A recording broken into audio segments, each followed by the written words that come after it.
The signing of the executive order for the creation of the Bitcoin Strategic Reserve was pretty much the worst case scenario for our short-term bags.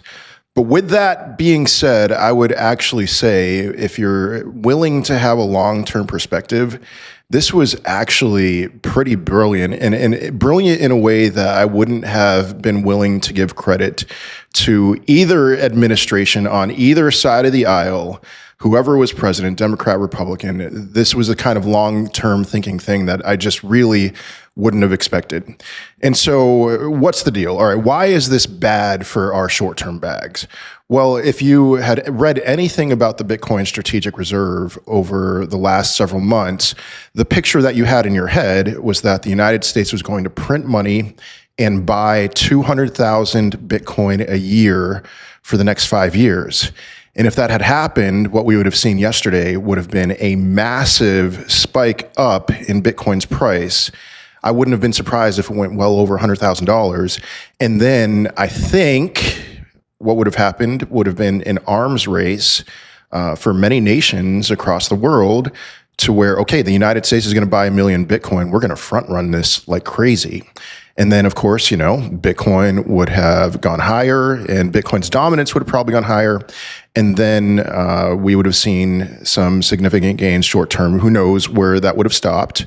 I don't want to say that Bitcoin would have gone to $200,000 or $1 million, but yes, short term, that would have been very bullish. Instead, the executive order was signed and we dumped to $85,000 as people realize that, oh, wait, the United States is not going to print billions of dollars to buy 200,000 Bitcoin a year.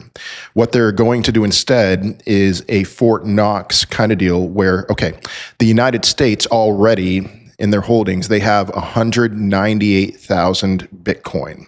And what was communicated in this executive order is that they are not going to use taxpayer dollars to acquire more Bitcoin. So this idea, if you have that thought in your head with this strategic reserve, that they're going to print money and buy hundreds of thousands of Bitcoin over the next few years, it's just not happening. They have 200,000 in their holdings. How did they get that? They got that from raids, from people doing illegal activities. And so in the long run, just the fact that they are communicating with this executive order, we are not selling our Bitcoin anymore. That is a good next step.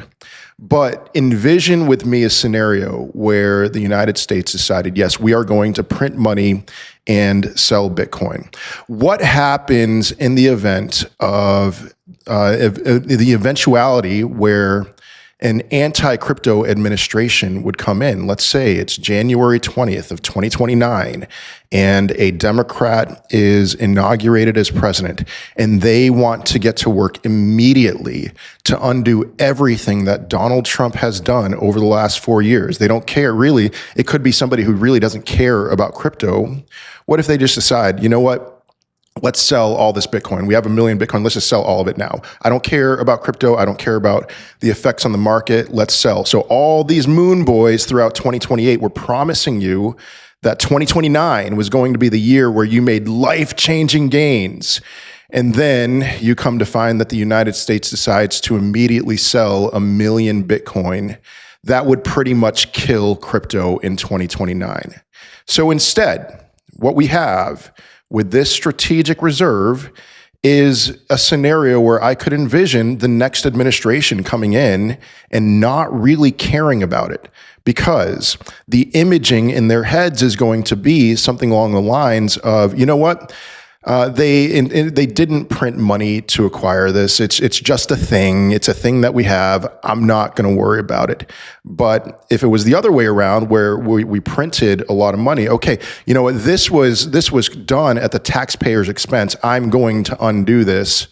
That's a significant difference. And so this gives me hope for the long term that the United States will just hold on to this Bitcoin, and then every Bitcoin that they acquire in the future, they are just going to diamond hand. This is the kind of thing that we want. This is the kind of thing that is good. This is a good thing. This eliminates the idea that we are going to pump and dump, we in the United States are going to pump and dump Bitcoin.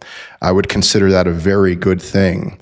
So again, long-term vision, can you please, I know that many of you would rather have your short-term bags pumped, but long-term, this makes me want to buy, acquire, and diamond hand Bitcoin, because the United States is going to diamond hand it. Most likely, they are not going to pump and dump it.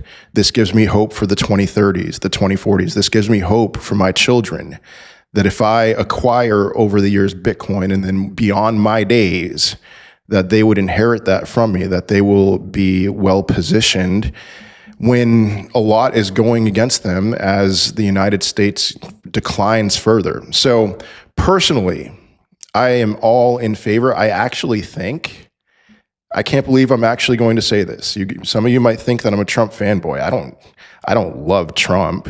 I don't hate him, but this is actually kind of brilliant. It's brilliant. Now, short term, I'm sorry, man. Short term, this is, like I said, the worst possible outcome, but I don't care about short term. And I would love it if some of you didn't care about short term all that much either. Short term, in my opinion, we still have some upward momentum to go, and then we'll see about after that.